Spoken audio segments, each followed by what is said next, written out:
De retour au festival des Vilaines avec toujours Hugo Valou. Bonsoir à tous. D'ailleurs, je viens de penser que à 21h c'est la rentrée sur de l'Happy Hour, de notre émission à tous les trois. Voilà, on est le 16 septembre. Mais aujourd'hui, on est le 9 septembre, on est au festival des Vilaines et on a avec nous Bad Biche avec nous. Ça va? Tu vas bien? Salut. Très bien, et vous? Ça va, très belle presta. Hein. Tu nous as fait une très belle presta. T'es une vraie star. J'ai jamais entendu autant de cris à vieille église. J'ai jamais entendu autant de wouh comme ça. C'est un truc de fou. Ça fait plaisir. T'as kiffé ton set? J'ai trop kiffé là. Je suis, tu sais, comme après un bon sexe, tu vois, t'es toute détendue. Alors non, je suis pas vidée, au contraire, je suis complètement détendue. Je suis dans un état de bien-être, de détente, d'euphorie, de calme. En plus, pour expliquer aux auditeurs, aux auditrices, on a ramené des chaises de camping. C'est top. T'as vu un peu les moyens. Voilà, là, Il y a du budget, c'est vrai. Il y a du budget de Il y a fou. quand même des petites guirlandes sympas. Hein. Du coup, pour te présenter, toi, comment tu pourrais qualifier en globalité un petit peu ta musique et ton style pour les gens qui te connaissent pas? Je dirais que je fais. On va classer ça dans R&B alternatif. Ouais. Même voilà, c'est assez large. Mes inspirations, c'est donc R&B, néo-soul, trip-hop, trap, jazz. Voilà, on est bien là avec un peu de bossa nova. Okay. Et j'ai lu, à ce qui paraît, c'est des amis à toi qui t'ont poussé à t'inscrire à des cours de musique. Il a bien fait son travail. C'est quoi cette histoire là? J'ai l'impression que ça sature de ouf quand je parle, non? Je hurle. C'est ça que. Non, c'est des rires. Généralement, c'est vrai qu'en face de nous, non, c'est les rires qui sont forts. Mais t'inquiète, on a des compresseurs, on a tout ce qu'il faut. Vas-y. Tu peux crier aussi fort que tu veux. Bah, c'est vrai, j'étais au collège, je devais être en 4e ou 3e, et j'ai des amis qui m'ont dit mais tu chantes trop bien, faut que tu t'inscrives. Nous on est dans cette école de musique juste à côté, dans le 18e, qui s'appelle Atla. Inscris-toi avec nous à la rentrée, et du coup je l'ai fait, et c'est comme ça que ça a commencé. T'avais quel âge? J'avais 13 ans. Ah ouais, c'était il y a longtemps, c'était au début de ton adolescence. C'était il y a 12 ans, ouais. Oh, ok. C'était il y a 12 ans. Et du coup, directement, t'es parti, c'est ça qui t'intéressait, c'est la R&B comme ça qui t'intéressait, tes inspirations de base, t'écoutais quoi quand t'étais petite? Ouais, quand j'étais petite, j'écoutais beaucoup, mes mentors, on va dire, c'est Alicia Keys, Stevie Wonder, c'est les deux. Alicia Keys et Stevie Wonder, et après... Des inspirations. Comment? C'est des belles inspirations. Ouais, et c'était vraiment genre, j'avais mon piano, au début je composais mes morceaux au piano, et derrière moi j'avais une photo d'Alicia Keys et une photo de Stevie Wonder. Mais sinon, quand j'étais petite, quand j'avais tu sais, j'ai grandi avec tout le R&B en vrai. J'ai grave grandi avec le R&B, avec les Ciara, Destiny's Child. Tragédie? Pas énormément français. Le seul R&B français que je kiffais de ouf, c'était Amel Bent. Ah, même pas Mpokora. Alors si, j'aimais bien Mpokora, certains morceaux quand j'avais 6-7 ans. Après, ça a pas duré, peut-être entre 6 et 8 ans je kiffais Mpokora, mais j'étais pas la plus grosse fan quoi. Qui l'écoute encore aujourd'hui dans la douche, trop bizarre quoi. Et il remplit des zéniths ce bâtard. C'est vrai, On l'embrasse. On sait qu'il nous écoute souvent. Il est... Non. J'aime bien l'expression. Attends, parce que du coup, ça m'a fait perdre ma question que je voulais poser. Ah oui. Moi j'ai des questions si... Non, parce que moi je voulais justement revenir sur... T'as une question? Parce que moi j'ai une question par rapport au nom de scène. Mais vas-y, pose tes questions. Non, vas-y Hugo. Ok, merci. Bien dit. Moi j'ai vu que dans plusieurs chansons t'as abordé un peu des mythes de la mythologie ou des choses comme ça. Et est-ce que c'est quelque chose qui te parle ça un petit peu? Enfin, oui ça te parle, tu fais des musiques là-dessus, mais pourquoi ça? On sent qu'on est en fin de festival. On sent que c'est bientôt le fin. Non, parce que c'est intéressant. Ouais, très bonne question, et on me l'a jamais posée, donc c'est cool. Bah ouais, en fait, je pense que c'est vachement ma mère qui m'a beaucoup raconté, lu des mythes.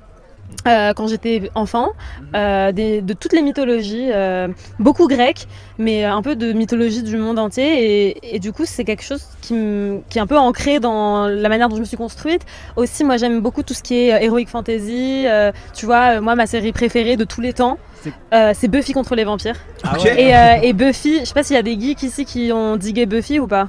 Vous êtes trop jeunes peut-être, vous avez quoi, 23, 24? 22, ouais, non bah ouais, Buffy c'est plus les gens qui ont 27 et au-dessus.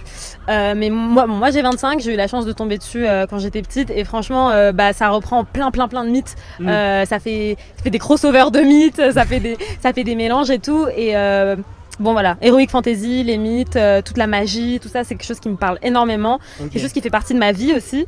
Je traîne beaucoup avec des pirates, des fées, des sorcières, donc voilà, ça fait partie de ma vie et je raconte ma vie dans ma musique, donc voilà. Ok. Ouais, par exemple, t'as un morceau qui s'appelle Lilith. Lilith. Lilith. Ah, on dit Lilith. Bah, Lilith en français. Il y a un chien à côté, tout va bien. On est, pour expliquer aux gens qui nous écoutent, on est dans le coin en fait, me du pose une festival. question. Le chien a kiffé ta musique. Non, du coup, Lilith, c'est bon, dans hein. quelle mythologie ça et qu'est-ce que ça représente? Lilith, c'est dans la tradition orale juive. Qui s'appelle la Kabbale, et c'est un peu des mythes alternatifs. Enfin, en fait, c'est la tradition magique juive. C'est-à-dire que c'est pas la Torah où c'est écrit et c'est le truc religieux, c'est plus l'ésotérisme. Voilà, c'est l'ésotérisme juif. Et donc, selon le mythe, la première femme, c'était pas Ève, c'était Lilith, qui a été créée en même temps qu'Adam, de la glaise, de la terre. Ouais. Et elle a été créée à l'égal de l'homme. Et le truc, c'est qu'elle refusait de se soumettre. Dans le sexe, elle voulait être au-dessus. Ah ouais. Elle voulait pas avoir d'enfants, elle voulait juste faire l'amour pour le plaisir. Ouais. Et en fait, Adam, il n'a pas supporté ça. Donc, il est allé voir Dieu. Il lui a dit Dieu, calme la go, là. Dis-lui de se calmer un peu. Donc, Dieu lui a dit soit tu te soumets à Adam, soit tu te dégages du jardin d'Éden. Et Lilith a préféré partir. Est-ce que c'est pas... C'est la première féministe finalement. C'est la première féministe, tout à fait. C'est comme ça que c'est la première féministe et la première femme. Oui. T'as compris ce que je veux dire ou pas? Oui. Oui, c'est vrai, oui. Non, mais je trouvais que la première remarque était peut-être plus impactante. Merci. Je me barre cette émission, les gars. Non, par contre. On coupera au montage. Non, t'inquiète. Je vais laisser tel quel. Tu travailles dans le parfum, on m'a dit. Ouais, putain, il a bien fait son travail. Hein. Merci beaucoup. Et est-ce que tu abordes, parce que du coup, comment dire, tu sens les parfums, tu arrives à sentir les différentes teintes et tout ça. Est-ce que tu abordes le parfum un peu comme la musique, un peu comme, alors tu vois ce que je veux dire, quand tu sens quelque chose, est-ce que la musique, tu peux la rapprocher au niveau, je sais pas, de sentir, mais avec les oreilles, enfin, tu vois ce que je veux dire, un petit peu en termes d'émotion et de ressenti. Ouais, la synesthésie, c'est quand, en fait, la synesthésie, c'est la rencontre des sens. C'est quand, par exemple, ça arrive, par exemple, dans des expériences un peu transcendantales ou psychédéliques, ou même sans trans ou psychédélique, de réussir à, par exemple, entendre une couleur ou moi ça m'est arrivé, en fait, j'avais fumé de la bœuf assez forte, de la bœuf assez forte quand j'étais à Vancouver. Et j'étais dans le taxi pour rentrer sur mon campus parce que j'étais trop défoncée pour prendre le bus. Et j'écoutais une prod qu'on m'avait envoyée, que j'aimais beaucoup, sur laquelle j'étais en train de travailler. Je l'ai mise au casque. Et là, d'un coup, comme j'étais hyper défoncée, cette bœuf, elle était vraiment très forte. Et bien d'un coup, j'écoutais la prod et j'ai perçu les accords d'une manière dont je les avais jamais perçus avant. C'est comme si je les comprenais enfin, que je voyais toute leur profondeur. Et donc c'était une expérience en elle-même auditive. Et là, d'un coup, bam, ça m'est apparu, genre dans mon esprit, des couleurs. Boum, une sorte de pas une rosace, mais une sorte de forme comme ça, comme des ondes comme ça, bleues et vertes. Et je les voyais bouger comme ça. Et pour moi, c'était évident que cette couleur-là que je voyais, c'était l'accord que j'étais en train d'entendre. C'est pas moi qui me suis dit « Ah ouais, ça correspond à l'accord ». C'était juste en mode « Ah, cet accord, c'est l'accord, c'était évident ». Et ça, c'est la synesthésie. Donc oui, pour moi, les sens, les 5 sens et les expériences sensorielles, c'est la base de mon travail, en fait, et c'est la base de ma personnalité aussi. Et c'est ce que j'essaye de faire dans mes concerts, dans mes morceaux, dans les mix, dans mes paroles. Dans mes paroles, je parle un peu des 5 sens. J'essaie de faire des paroles vraiment très sensorielles, très sensuelles, au sens des sens, des 5 sens, et aussi sensuelles, au sens de la sensualité. Et les mix, j'essaye de les rendre aussi presque palpables. Si vous écoutez mes morceaux au casque, en stéréo, j'essaye de créer vraiment des textures, des interactions gauche-droite, loin, près, derrière. C'est très important pour moi qu'il y ait un truc très très stimulant et très sensoriel. Et ben en tout cas, toutes ces musiques, on peut les retrouver sur toutes les plateformes de streaming. T'as sorti un EP, c'est ça ? Ouais. Un EP qui s'appelle Nuit d'été. Nuit d'été. Au effectivement. pluriel, nuit au pluriel. Donc pour te retrouver, on peut retrouver sur toutes les plateformes. On peut retrouver aussi sur ton Instagram. Mhm. Ton Instagram c'est. Bad Biche Gabi avec un Y. C'est mon deuxième prénom Gabi. Ok. Et ben merci d'avoir été avec nous. On finit les. Et sur, les sur les plateformes. Sur les plateformes, Il y a vas-y. le chien. Le chien hyper chiant. Il est vraiment, pour expliquer, il est vraiment à 3 mètres derrière. Est-ce que ça... Alors, sur les plateformes, mon nom c'est pas Bad Biche Gabi, c'est Bad Biche. Comme la maman de Bambi, Biche. Ouais. En 2 mots, Bad Biche. D'ailleurs, en 2 mots aussi, tu peux expliquer un petit peu le jeu de mots et tout ça Ouais. par rapport à ton nom de scène.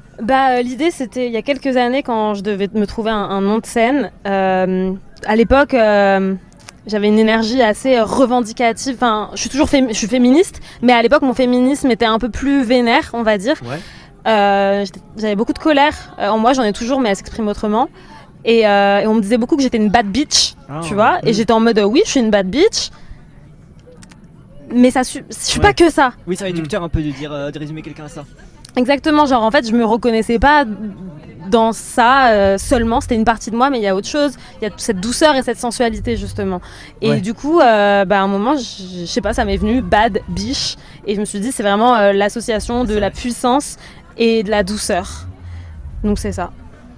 Et en plus c'est français, anglais, et j'écris en français et en anglais, donc je me suis dit allez, ouais, je kiffe bien. Et bah merci d'avoir été avec nous, j'espère que les gens qui ne te connaissaient pas te connaissent mieux. Et pour encore mieux te connaître, on va passer tout de suite une de tes musiques que toi tu choisis. Qu'est-ce que quelqu'un qui ne te connaît pas devrait écouter en premier de toi? Rêve. Rêve, c'est parti. Et bah voici Rêve sur RVE. Merci Bad Biche, merci. Merci à vous.